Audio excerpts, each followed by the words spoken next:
Dragi bratje in sestre, dragi prijatelji, lepo pozdravljeni v imenu Jezusa Kristusa. Tudi danes smo se zbrali preko spletnega bogoslužja, da bi se skupaj povezali v poslušanju slavljenja, petju, v skupni molitvi in tudi v poslušanju Božje besede. Naš Gospod Jezus nas resnično ljubi. On je prišel na ta svet, da bi nam prinesel življenje, da bi nas osvobodil in da bi nas vodil, da bi lahko po tej poti življenja uspevali. Zato je on vreden vse slave in časti. Združimo se zdaj v slavljenju in odprimo naša srca za Božjo besedo.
Pri pashalni večerji, tik preden je bil Jezus izdan, si je Jezus vzel čas in učencem umil noge. To Jezusovo dejanje služenja ima zares veliko sporočilo za vse nas. Preberimo zdaj odlomek, ki opisuje, kaj točno se je zgodilo. V Janezu 13. poglavju od 3. do 10. vrste.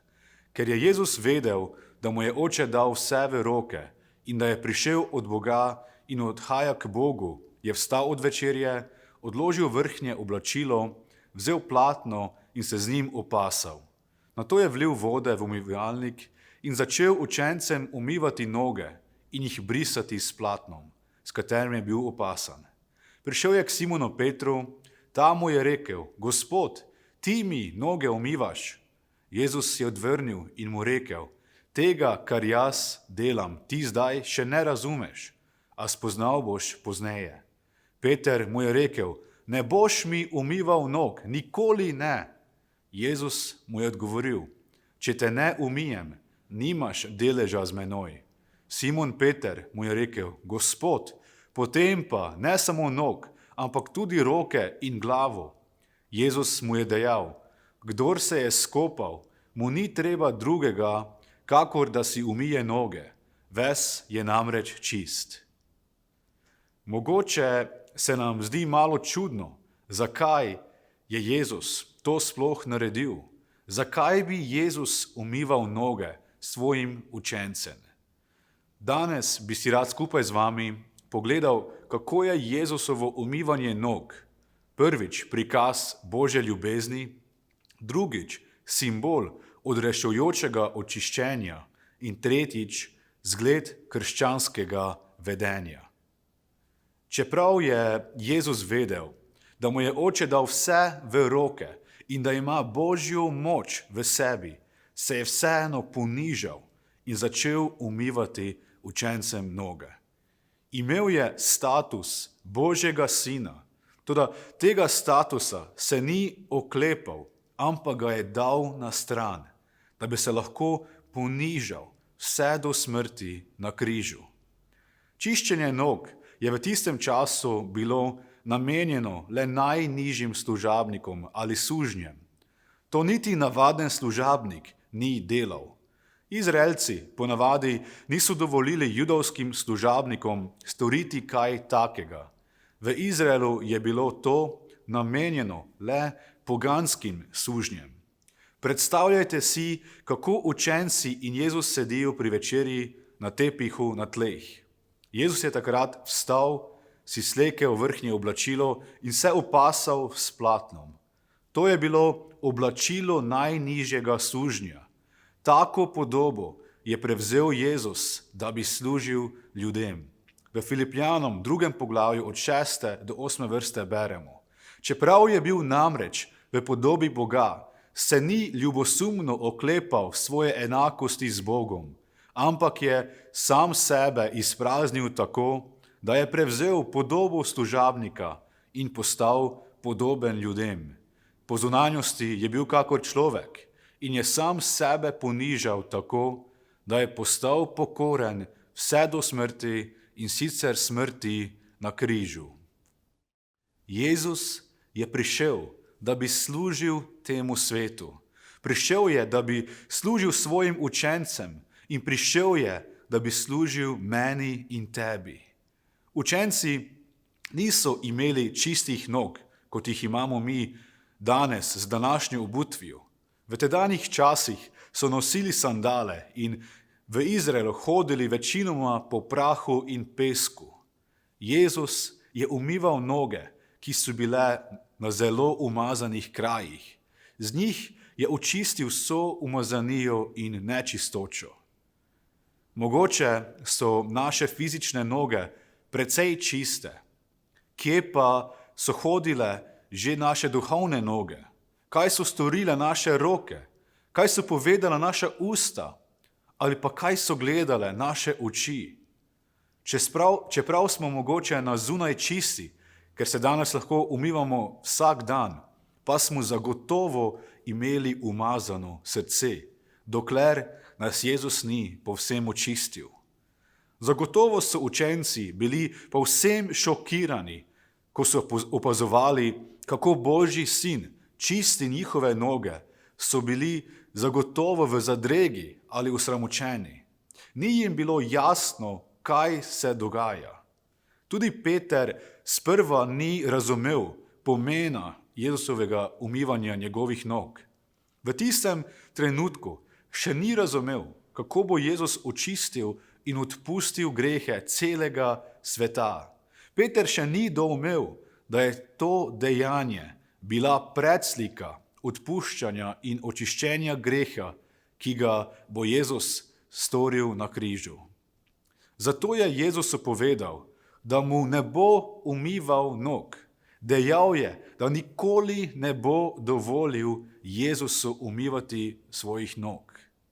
Veste, tudi mi lahko zavračamo Jezusa in mu preprečujemo, da z nas opere tisto najbolj skrito umazanijo.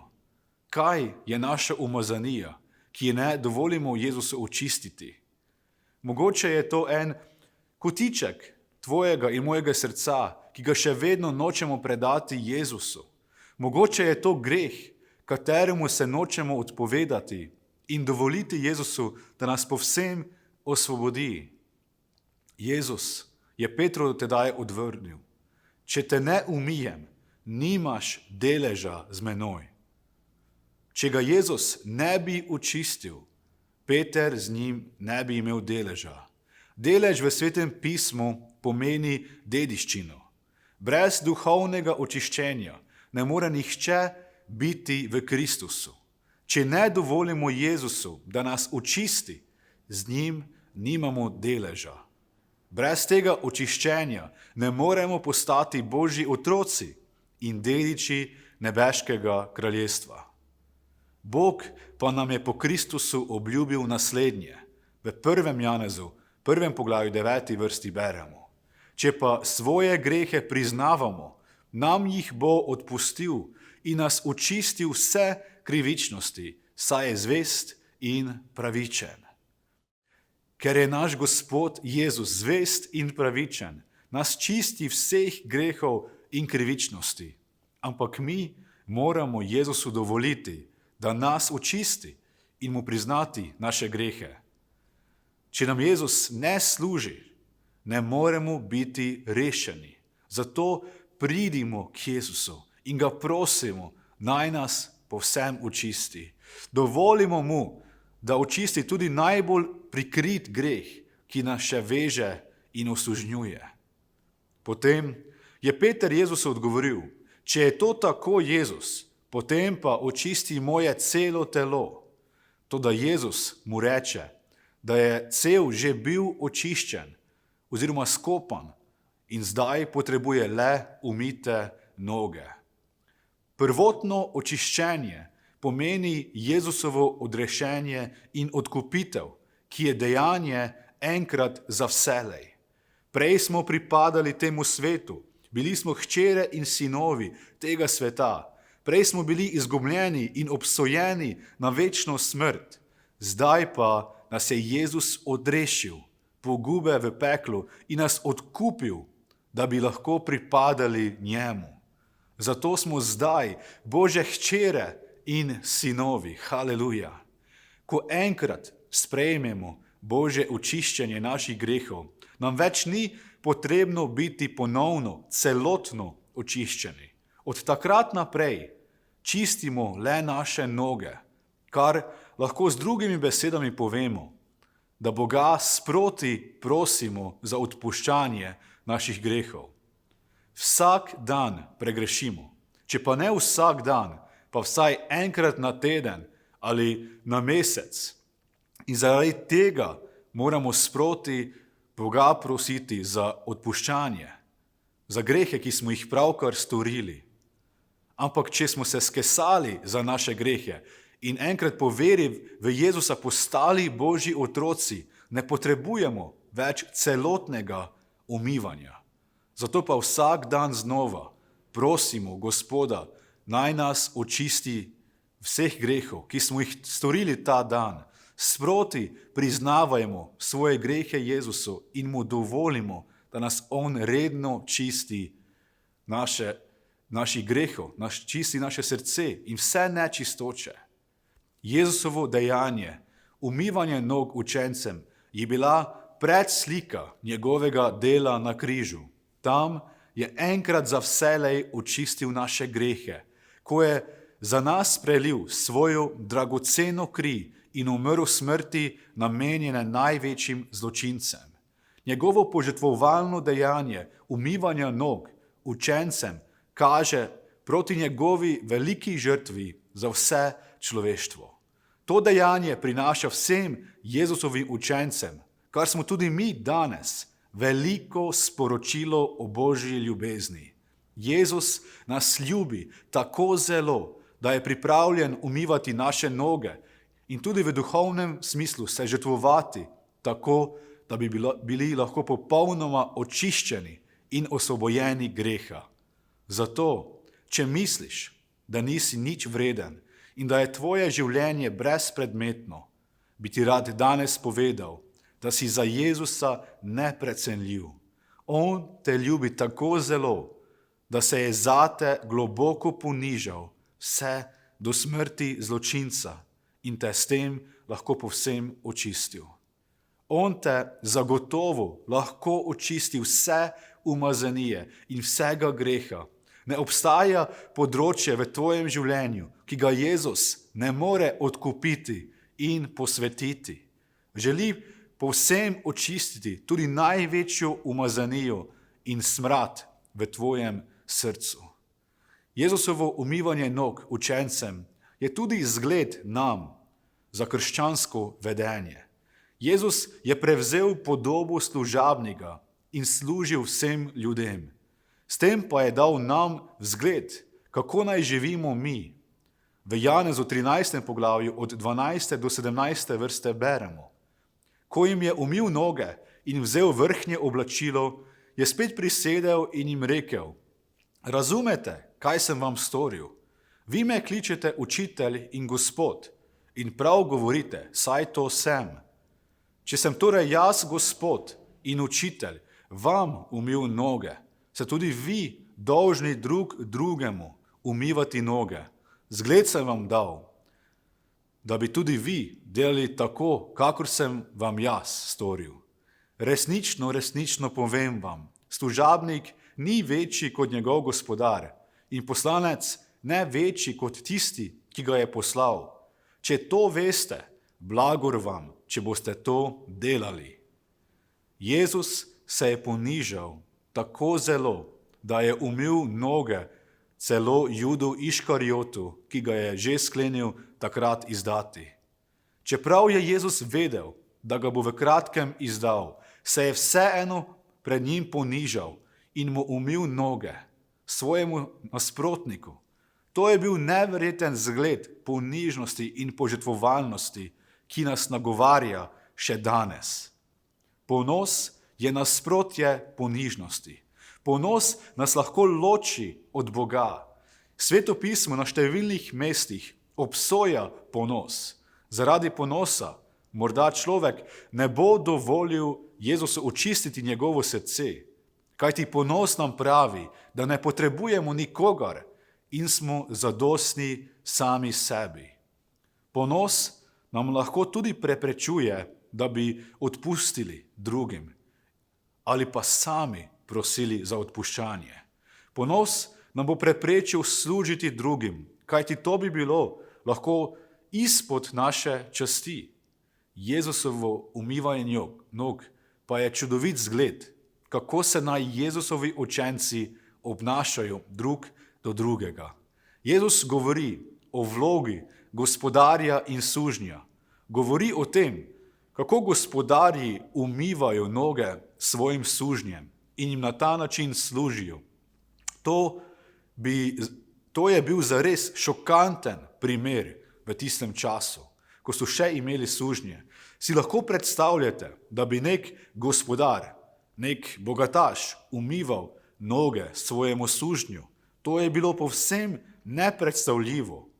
Ta šokanten primer nam kaže odnos, ki bi ga naj kristjani imeli med sabo. Čeprav smo si različni, čeprav smo različne starosti in različne izobrazbe, različnih poklicev, čeprav imamo na tem svetu različne položaje, moramo služiti drug drugemu. V srednjem veku so škofje in duhovniki občasno umivali noge vernikom.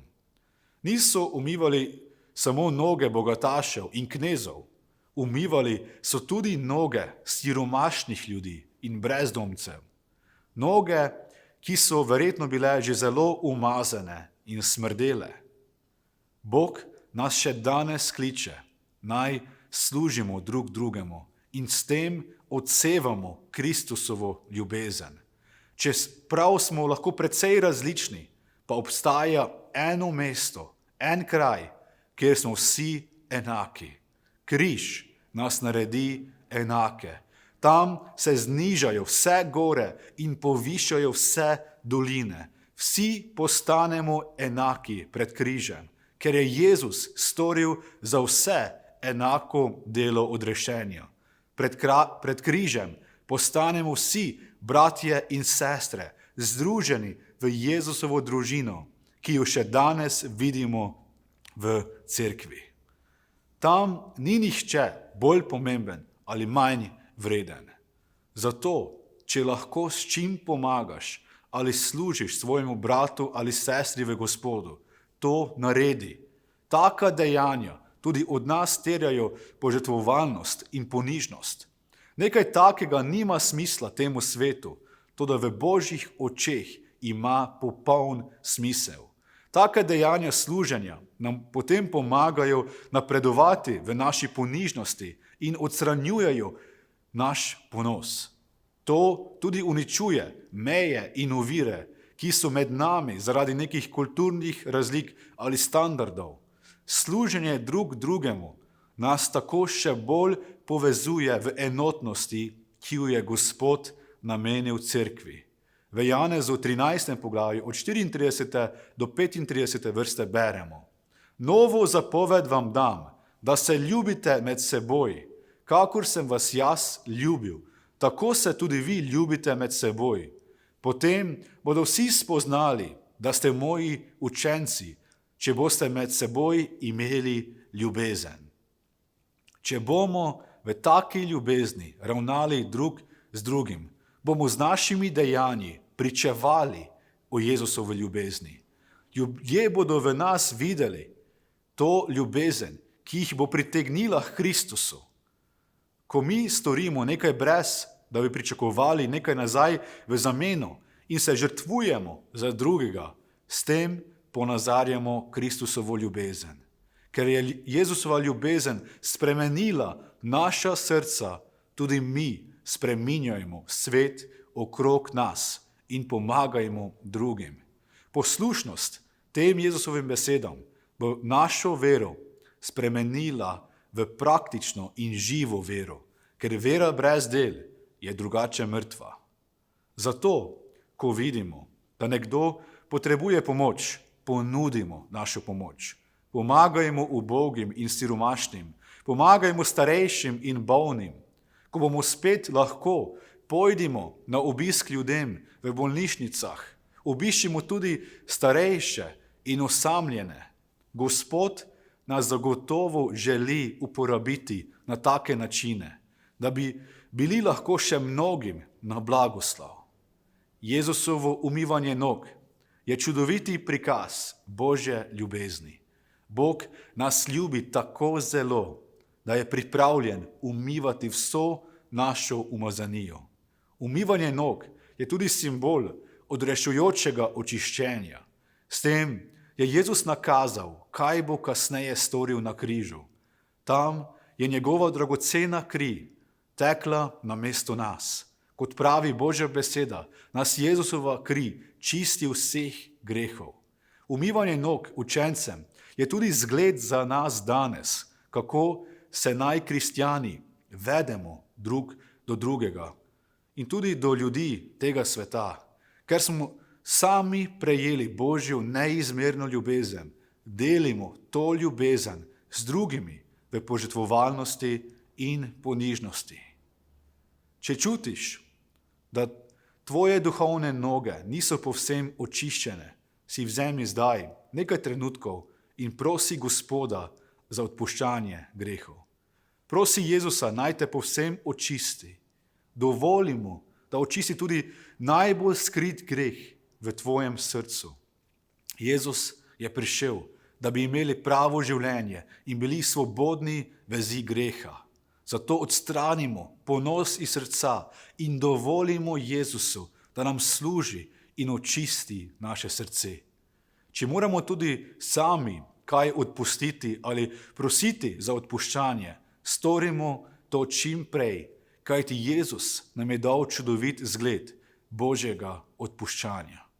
Lahko se združimo v molitvi.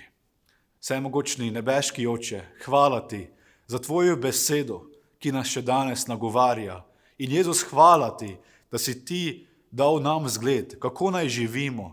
Gospod, v tem tvojem dejanju umivanja nog se skriva toliko dobrih sporočil. Hvala ti, Gospod, da nam še danes govoriš.